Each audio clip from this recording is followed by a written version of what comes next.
buriya n'abandi bambamagara ushobora kunyakura ufite icifuzo cyaba ari icy'ubugwayi nangwa se ari ibibazo wihariye tukimara kuvuga nanga iminota nangwa se amasegonda yise tanyereka icifuzo cy'ufite. Haleluya, amena. bivuga ngo si ngombwa kwirirwa umuntu aza ngo ari kubirondora.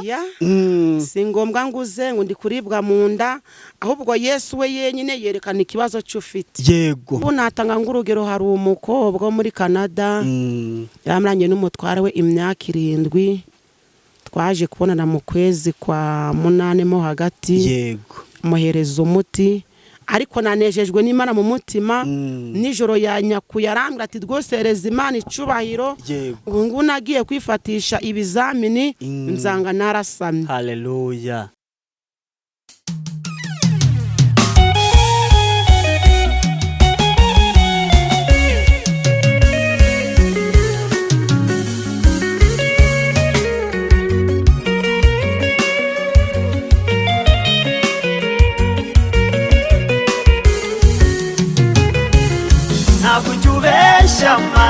Ntabwo ujya ubeshya, iyo usezeranye urasohoza. Ntabwo ujya ubeshya, ntabwo ujya ubeshya Mana, narabibonye.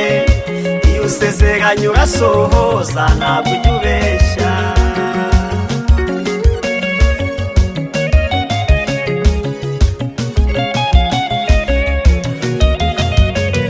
Ntabwo usezeranye umuntu inka ngo umuhe ihene, cyangwa umusezeranye imodoka nyuma umuhe igare. Ibyo bikorwa n'abana b'abantu batagira ubuntu, kandi wowe Mana yanjye wuzuye ubuntu. Yes, reka tubasuhuze abakunzi ba Concord TV show aho mbere hose mu Rwanda, mu ntara enye ndetse mu mujyi wa Kigali. Abari mu mahanga mwumva ikinyarwanda turabasuje. Imana amahoro nibane namwe. Reka nshimira abantu bakanze subscribe bakadushyigikira tukaba umuryango mugari. Nawe ugiye kubona iki kiganiro bwo bwa mbere ukayikandaho, Imana amahoro niguha umugisha. Nanjye intego yanjye ni ukutabatenguha, ni ukutabicisha irungu. Niyo mpamvu nifatira urugendo nkivira Musanze mu mujyi nkaza mu cyaro hano cyo mu mudugudu wa Rutagara mu kagari ka Yungwe mu murenge wa Kanama mu karere ka Rubavu. Ntaje gutembera, ntaje kureba imisozi hari gusa, ahubwo nje kureba abakozi b'Imana. Ongera abakozi b'Imana batabivanze, abakozi b'Imana Imana ituma ubutumwa batumye bakabujyana kubo ibatumyeho uko bwakabaye. Nge nitwatuma Imana Concord, nige mugiye kubana muri iki kiganiro. Imbere ya kamera turi kumwe na Tuyisenge Beatrice Matenge, mama Nzamukosha, umuhanuzi, yewe n'izindi mpano nyinshi. Mate karame, uraho? yego, ni karibu. Guhaye ikaze. mbanjije kubashimira, yego, no gushima Imana barinze mu rugendo mwaje, kandi indambwe z'ibirenge byayo. yego, izina ry'Imana nirihabwa icubahiro. amen. Ni twari tubakumbuye. Yego, anjye nari ngukumbuye ko tutavuga mesha tukibagira kwiragiza Imana. Sibyo rata? Yego. Nibera twiyoboye kurikije ukuntu twari dukumburanye. Wasanga tuvuze n'ibitavuga. Ariko reka dusaba Imana abariza kutuyobora. Yego. Ni karibu n'isengesho. Tumanze twicishe bugufi dusenge. Mwami Yesu, Mana ishobora byose, Mana igira neza, Mana irebera hose icarimwe, Mana ituzi kuruta uko twiyizi. Turagushimye, turaguhimbaje, tugushimye kugira neza kwe kwakomeje kubana natwe. Vamicuku by'ijura ducinga umutekano waduhagazeho. Hari benji bajyamye batabyutse, hari benji basinziye basinzirira ko, hari benji saba amaze gusoza urugendo, ariko tubwa tutarabo kurindwa. Izina ryiwe nirihabwa icubahiro. Ndagushimye kuri Mana kozi gikomeye, warinze abagaragwe mu nzira baciyemo zose. Ndagushimye ko warinze imbanuka, wabarinze gusitara no kuvunika. Uya banyuze mu byuma byakozwe n'abana b'abantu, ariko ndagushimye ko wiyerekanye. Izina ryawe nirishimwe. Mbera byose umanzu tubabarire, uko watubonye mwino minsi tubabarire. Oya aho tutanini votuteri asandro neva, aho tutashikiye ubwiza bwe utubabarire. Uyu mwanya nyemerere uze utindane natwe, ico doje ni satani kirogoya mwizina rya Yesu. Ibitavuga Imana turabicecekesheje mwizina rya Yesu Kirito. Ndasenze nzengo ari mu mbande hirya no hino, ndasenze mwinginga ngo buri wese umutabare kandi umugwanirire. Abari kunyumva bangurikiye kuri iki kiganiro ndabasengeye cyane, buri umwe wese umwumvire mu gusenga, kandi nyiringabo Imana we afite imitwaro nyine udashoboye kuyikora wagwanira muri ino minsi. Hari afite ibibazo by'ubugwayi, afite indwara zananiranye, we hari abafite ibibazo bibaruhije. Ndasenze mwinga ngo ubabere Imana, ugere ahisigarukiye, ugere mu Rwanda, ushigikire igihugu cyacu. Abari kunyumva bashigikire kubera yuko ushoboye byose. ngo komeza utindane natwe gunda turamara ahantu udushigikire. Uravuga vugishijwe nawe, Mwuka Wera atugote, Mwuka Wera atugwanirire. Nyiringabo Imana, reka ndabari tw'ubwizina ryo rihabwa icubahiro. Urakoze kurabana natwe, kandi urakoze kudushigikiye, kandi urakoze kuyora umurimo wawe. Yesu Kristo, oui je venu niveau tout et ascendre neva. Urakoze ko utugwaniriye, kandi urakoze kumvishe mu gusenga kwacu, kandi urakoze kutabe bari hirya no hino. Urakoze kuri umwe wese uragira icyo ukora kuri we. Izina ryawe nirishimwe, ngo komeza kubana natwe. Iyo tutaye twasubiza ibyo tugiye gusaba, iyo tutaye twavuga buzi ibyo tugiye kuvuga, ngo reka ibyo ushima n'ibyo ukunda. Udenda batacumiye ku musaraba urakoze. Amen. Nari ntangiye gufashwa Imana ishimwe. Ari ukuntu usenga mwumva ndi kujyamo neza, nuko Imana iguha umugisha. Amen. Haleluya. Amen. Oh Yesu Kristo. Rero nta nubwo bitangira mu kiganiro, reka nkubwire ngo hamagaye kuri telefone ukuntu ujya umbwira nkumva ndigufasha. Yego. Nyamvuga ni alo. Alo. Vuga twakundi ujya uvuga. Umwami yabarinze. Ndakwandi mbe Yesu yabarinze. Yego, komeza. Ndi yaturinze. Ndi Yesu nahabwa icubahiro. Yego. Kandi nibundi we wakwiye umuntu mudaherukana, ukumva ni muzima, umva ko ari Imana yakoze. Cyane pe. Kaya kantu Yesu yabarinze, umva ngakunda. Naye ngahita mvuga ntiyaturiza, agize uti nahabwa icyubahiro. Amen. Ugakomeza uterega batanze ingabo nyinshi zigapfa kubwaye. Oya urebye mwino minsi Yesu agukora igikomeye. Nukuri. Kuko urebye ibi twasamiye ni byinshi. Yego. Ndetse n'ibyaduhagurukiye nabyo ni byinshi. Ariko ico njimira Imana nuko Yesu atanga ingabo nyinshi zigapfa ku bwacu. Nukuri. Yesu yandinze mvi musanze, naje na moto nta mpanuka nakoze. Hano hari imikokwe umuntu yagwamo, ariko yandinze rwose ngeze hano amahoro, nahabwa icyubahiro. Yesu nahabwa icyubahiro. Kandi imbamva nakurinda kandi arakomeje kukurinda, afite umusarurira harinda. Yego. Hari impamvu Yesu yakurinze, nuko igufiteho umusaruro. Amen. Nahabwa icyubahiro kabisa. Aragikwira. Nawe kwa ugufite hora awumviteho. Kuko ndebye ataba ukuboko kwayo ahanje abahari bageranye. Yego. Ariko kubera gusenga Imana igenda ituremera amashimwe cyane, Imana ikagenda nyine batega igategura. Mba ndi gusaba pe ngo akomeza kurinde. Oya naje mbagararaho. Mate iki kiganiro ni cya gatatu dukoranya hari. Ni cya gatatu. Ariko nkurikije abantu babaye kumpamagara bati yaradusengeye. None uribuka cyagihe igihe mperuka hano nta kiganiro twakoze, ahubwo narinje hari abantu bakubuze kuri telefone baba hanze kugira ngo muvugane. Yego.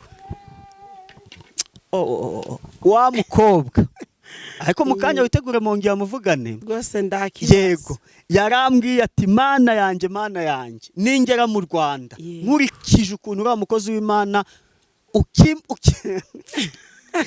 nje umbicyanyumishe. Yego.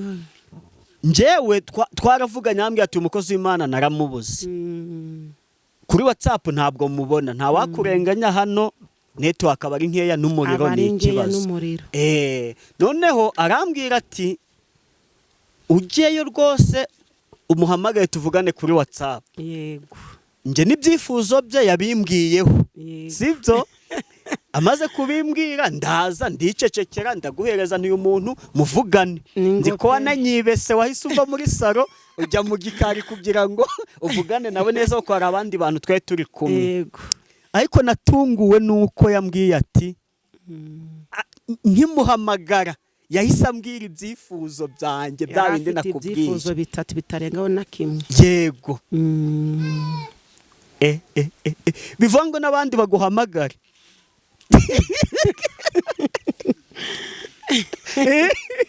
buriya n'abandi bambamagara ushobora kunyakura ufite icyifuzo cyaba ari icy'uburwayi nangwa se ari ibibazo wihariye tukimara kuvugana nk'iminota nangwa se amasegonda yese tanyereka icyifuzo cy'ufite. Haleluya, amena. bivuga ngo si ngombwa kwirirwa umuntu aza ngo ari kubirondora. Si ngombwa ngo uze ngo ndi kuribwa mu nda, ahubwo Yesu we yenyine yerekana ikibazo cy'ufite. Yego, kuko hari n'undi wigaza mbwira, ubwo hari undi wahise aporofitiraho, nawe mba ndamuhamagaye. Icyo nabishimiye ni uko we nawe ari umuhanuzi, nawe ahise aguhanurira, nawe akakubwira ibyo uriya munsi wahise duhuza. buriya mwahise muhuza. iyo uri kugambana n'umukozi w'Imana wumva biri gukururana. Yego, birakururana ukumva amavuta agarahuye neza. Yego, ubwo rero namaze kumuhanurira nyumvishe nawe afashijwe cyane, aramwe kuguma ku murongo nanjye nguri ku Imana imbwiye. Yego, kandi ibyo yakubwiye nandi kubona uri gufashwa rwose narafashijwe, byararibyo. Yego, ejobundi rero yarampamagaye. Yego, arambwira tumva reka tunabivuge. Uwo muntu yari amaze gupfusha ubukwe inshuro 9. Oh Yesu Kristo. Arabimbwira ati nyaboneka kura n'abakozi b'Imana benshi wazagize umuza tugasengana. Noneho inji naha hari undi wantumye, ndavuga nti wa muntu nawe reka mbahuze. Ndamuhamagara muravugana, Imana igira ibyo ikubwira. Ariko ngejo bundi yaranyandikiye arambwira tumva wa mukozi w'Imana pe ati abirimo neza, atabwo icyo nkubwiye uba uri kwitegura kuza mu bukwe rwose. Oya nanjye yabimbwiye. Ni gutya yambwiye ngo mu kwezi kwa 12 ngazaja mu murenge. Agiye kujya mu murenge. Haleluya. Agiye kuja mu kandi ndakwezi kurashira tumenyanye. Ariko Yesu hari cyo yahise akora. Mbese Yesu yahise akora igitangaza.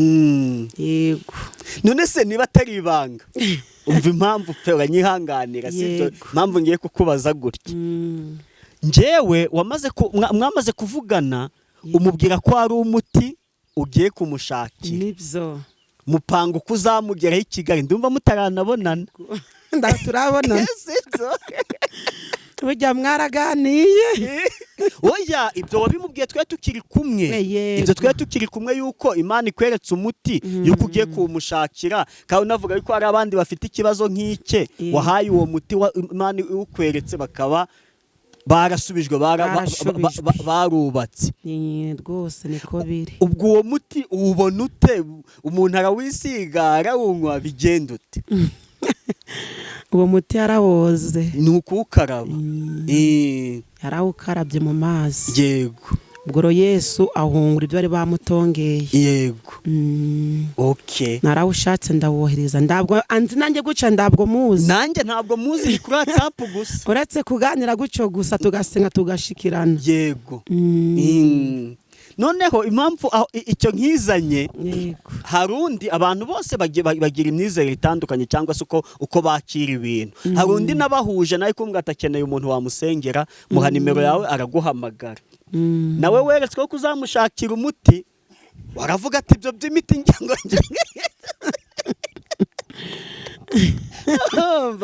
aragiye ati ngiye rwose ibyo by'imiti. Ati hoya ndabyo njaka. Ati ntabyo nshaka.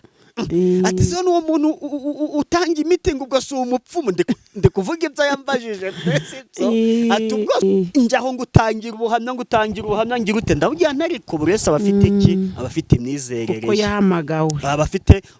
Oya ndi kuvuga kuri we.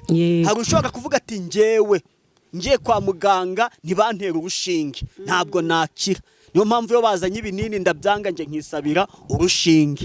Rero niba adakunda imiti akaba yumva yuko ugomba kumurambikaho ibiganza akaba ari bwasubizwa, ni imyizerere ye. Sibyo, nende ukora gukura urwo rujije kwabo bantu bumva ko nimake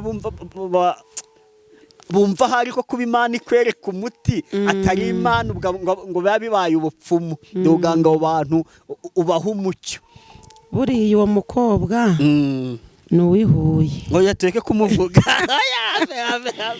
yaranyakuye arambwira ati rwose ati naragushatse ndakubura tunokora ngo ngufatishe tunukunda bicishije kuri kongorodi ubwo raje kunyakura turasengana yego turasenga nabandi nuko ndiko nufite ikibazo ati rwose uko bivuze niko biri yego ndi rero shakisha uburyo uzabona umuti ubwo rero arambwira ngo araza aza kumbwira ngo araza nanjye mfite uruzindu niba yaratsibutse ndabwo mbizi yaratsibutse Njyahisamo amagambo ati rwose pe ibyo yambwiye byose nibyo reko byageze ku cyitwa umuti numva ndatinye tunumva ndamubwira nti se ni umugisha sibyo Imana ikweretse icyo urwaye none niyo igaragaje umuti tumuti kumwara ikibazo kirimo numva ntago ariko byumva neza ndabwira nti nta kibazo ntabwo yabishikiye ariko guca ngabangurikiye bari kunyumva hari uko usenga Imana Imana ikwereka ko umuntu bamuhumanyije yego ubwo rero usenze Imana ikakwereka ngo ugo muti Imana ibigwerekanye ibinafite nuko irgiye kubigenza yego ubwo rero ngubu natanga ngurugero hari umukobwa muri Canada yamranye n'umutware we imyaka 7 twaje kubonana mu kwezi kwa 8 mo hagati yego muhereza umuti ariko nanejejwe n'Imana mu mutima nijoro yanyakuye arambwira ati rwose hereza Imana icubahiro ubu nagiye kwifatisha ibizamini nzanga narasamye haleluya ubwo rero ndikubwira bangurikiye ngo n'Imana ikubwiye umuti mnyango ikibazo cye cavivutse ubugwayi bwo mnyango bugiye kugira iherezo yabwo nukuri nose uwo muti wawohereje muri Canada cyangwa uwo muti mugabo yari mu Rwanda yego anige naguca ari kunyumva ari mu Rwanda ubwo yawe yarateza ariyizira yego yaje kuwishikirira hano kuko yari ari mu Rwanda awumushyira muri Canada we yari ari mu Rwanda ararandu hitwa Imuhama ngo yahisaza aratega araza arawushikira nimugoro abyandungu yambwiye ndihereza Imana icubahiro twaturu gusenga ti rwose ubu mudamu wanjye aratwite haleluya mbese byanejeje nanjye byamfashije nashimye Imana nukuri nashimye Imana aba bantu rero batinya umuti nibahumura ariko buri wese afite uko yumva ibintu ntawe turi gucira urubanza natanze urugero umuntu ashobora kuba atinya ibinini akumva ko naterwa urushinga aribwo aragira ute aribwo arakira yego ni nkuko none se Mate ntawe ushobora gusengera Imana ikakubwira ati ugomba kujya kwa muganga ngo pe ibyo nabyo bibagaho yego guca ndasengaga ubwo umuntu akambwira ati mfite ikibazo cy'ubugwayi yego ngasenga Imana ikambwira ndimubwire ngo naje kwa muganga vuba vuba yego nangwa si no mu rugo umugwayi yabaje arembye ngasenga mbijwe rambwe ngo uwo muntu naje kwa muganga aje kumwongera amaraso yego ubwo rero nubwo ingwara ari nyinshi muri kino gihe hari ingwara wenda ziri kwizana n'iziri gutegwa n'abana b'abandi yego ubwo ete niko ataturu gusengera ku kimenyutso Imana ikwereka ubwo bw'umuntu agwaye yaba ari uwo kwa muganga ukamwohereza yego yaba ari uwo gukirangaho ubwo ukumva ko Yesu aba yerekanye umutagomba gwabo yego ubwo kamusenga ukamuha umuti akagenda yego kugira ngo dukureho urwo rujijo rwose arabafite imyumvire mibi nyine batekereza ko wenda se hari sugo muti gwangizwe bumaze ng'imyaka 20 biri kugereka wenda ugo muti gwagumeze gute yego ariko rwose Imana ikubwiye ngo hekenya niba bigiye indusi wari hekenya ubwo bukagenda yego Imana ishimwe none se iyo miti uyikura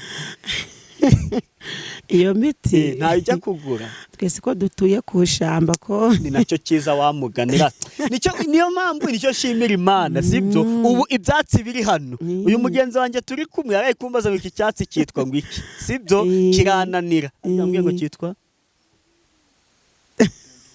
ambwira ko cyitwa icegera ni icegera kino arambwira ngo bagiha umwana warwaye icyo mu nda. Ivango rero niba hari umwana waraye ari kurira ukamusengera, Imana ikavuga ko uramuha icegera, uramanuka hano munsi y'urugo ukagisoroma ukakimuha, Imana igakora ibitangaza.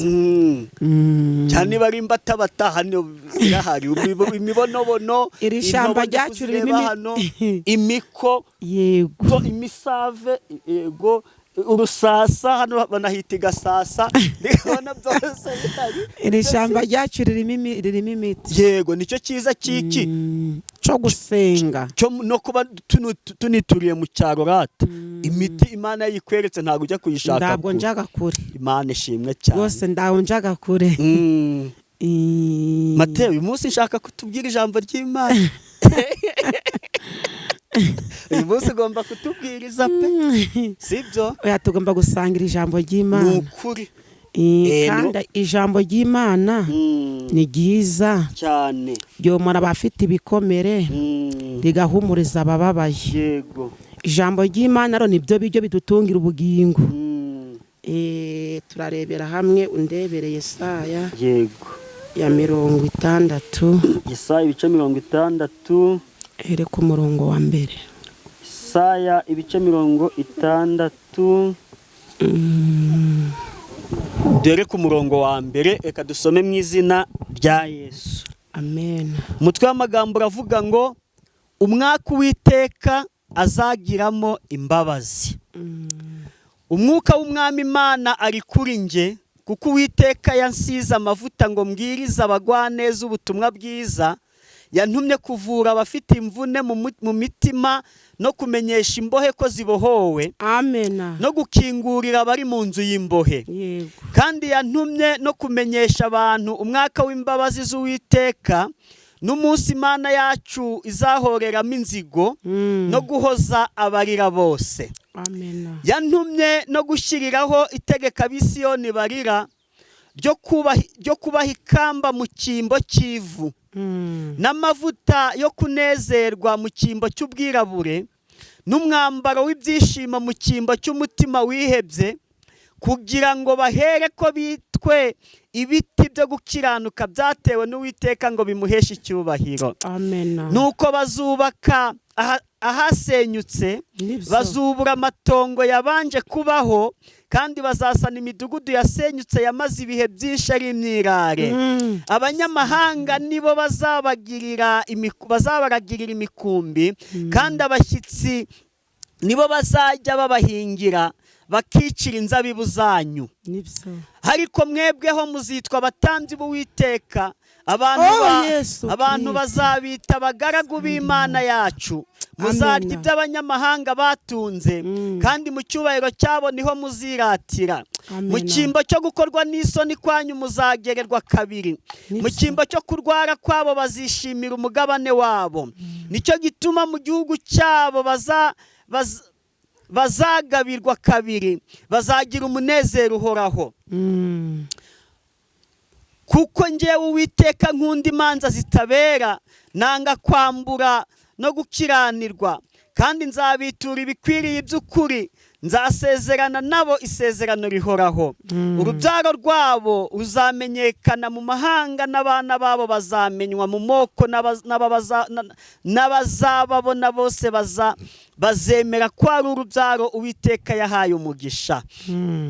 Nzajya nishimira Uwiteka cyane, umutima wanjye uzajya unezererwa Imana yanjye, kuko yanyambitse imyambaro y'agakiza, akamfubika umwitero wo gukiranuka.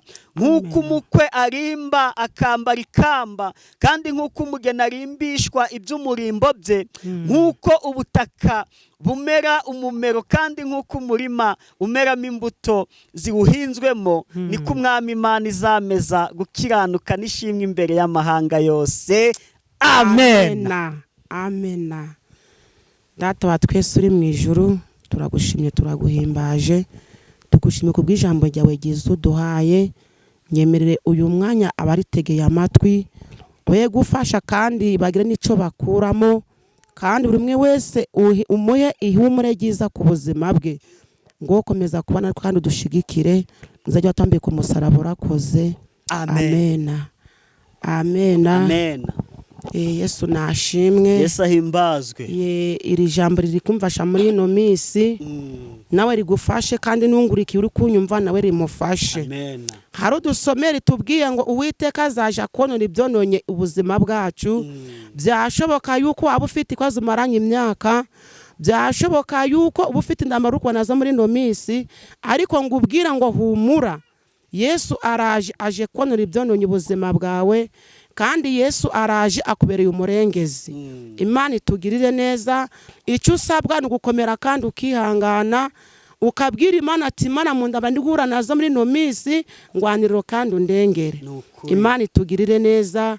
Yewe muntu abaye urukungurikira ngo ubwire ngo humura, Yesu ari mu ruhande rwawe. Nubwo urukona ko hari ibicitse imbere yawe nangwa se hari ibirenze ingombe, ariko ngo ubwire ngo humura. Iyo birenze ingombe ndagwa birenze ijambo Imana yavuze. Imana irinda ijambo kandi nuwo yaribwiye ngo ubwira ngo humura, komera, hari imbaraga z'Imana zije kugutabara. Imana itugirire neza. Amen. Ongera unzomereye muri y'Izaburi. Yego. Ibice 27 twumva uko ari kutubwira. Yego yego. Komeze gufashwa mu izina rya Yesu. Amen amen. Zaburi ibice 27 ngo wa mbere. Zaburi ya Dawidi. Uwiteka niwe mucyo wanje n'agakiza kanje, nzatinya nde? Ndawe. Uwiteka niwe gihome gikingira ubugingo bwanje, ninde uzampinza umushyitsi? Amen. Ubwo abanyabyaha bantereraga kumaraho, ari bo banzi banje n'ababisha banje barasitaye baragwa. Naho ingabo zabambira amahema kuntera, umutima wanjye ntuzatinya. Naho intambara yambaho, no muri yo nzakomeza umutima.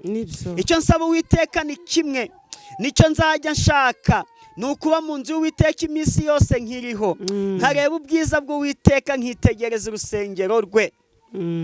Kuko ku munsi w'amakuba azandindisha kumpisha mu ihema rye, mu bwihisho bwo mu ihema rye niho azampisha. Azanshyira hejuru ampagarike ku gitare. N'ubu umutwe wanjye uzashyirwa hejuru y'abanzi banjye bangose. Ntambire ibitambo by'ibyishimo mu ihema rye, ndirimbe. Ni koko nzaririmba ishimwe ry'Uwiteka.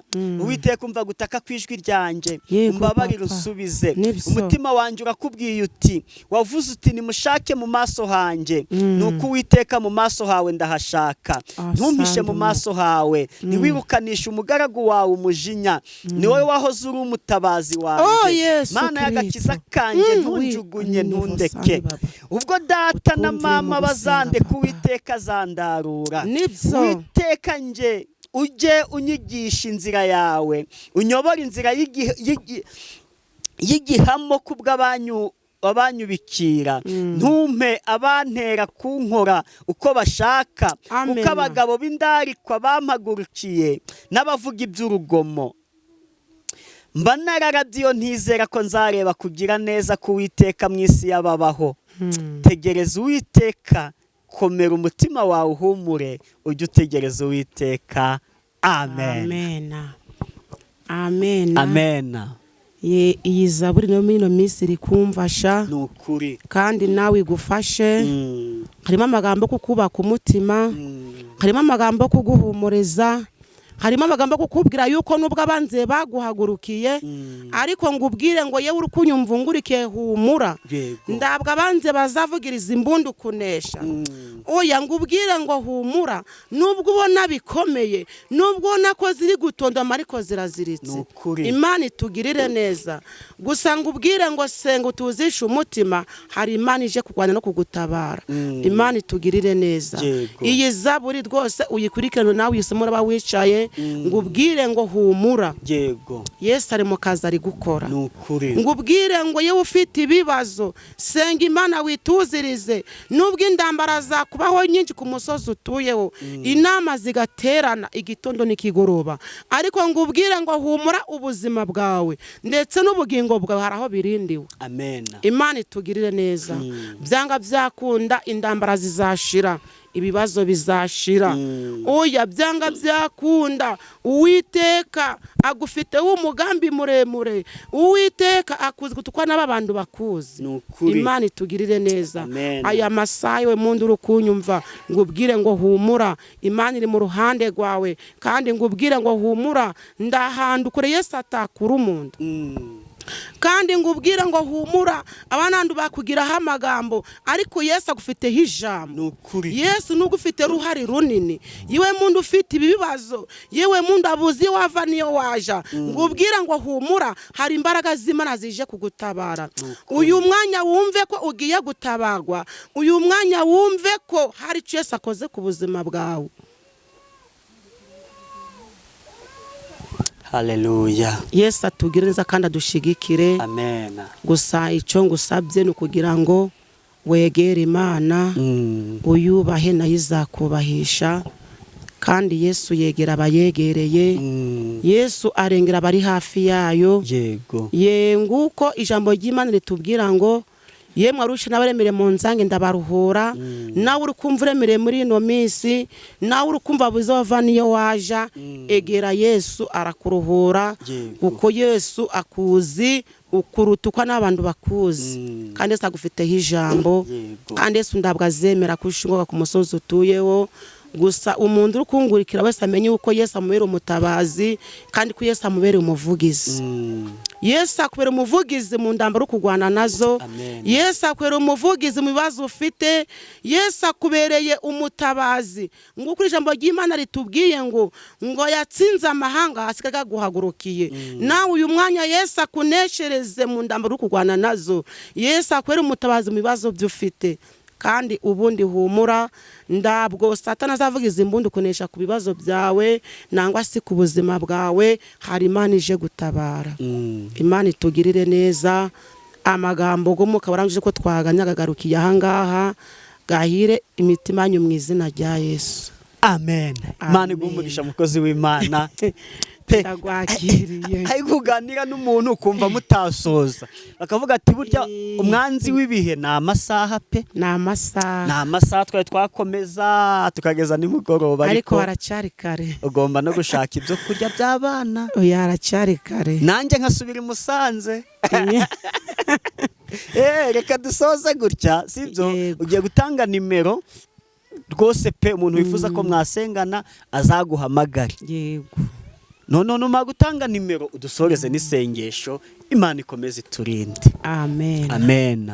Nimero yanjye ni 079 49 13 93 urayisubiramo. 079 49 13 Yego, ni nayo iba kuri WhatsApp. Yego, niba kuri WhatsApp. Ubwo reka dusoze gutya udusengera. Ariko mu gusoza ndi gushima n'Imana. Yego. Ndabwo nabura kuyishima. Ndi gushima Imana yuko yiyerekanye muri no minsi turimo no mu bihe bitambutse. Ndi gushima Imana yuko Imana ungenera wese tukavugana ku mutima yo kwari gikomere kihava. Yego. Ndi gushima Imana nabuno muri iki gitondo. Mbese banzaniye umugwayi.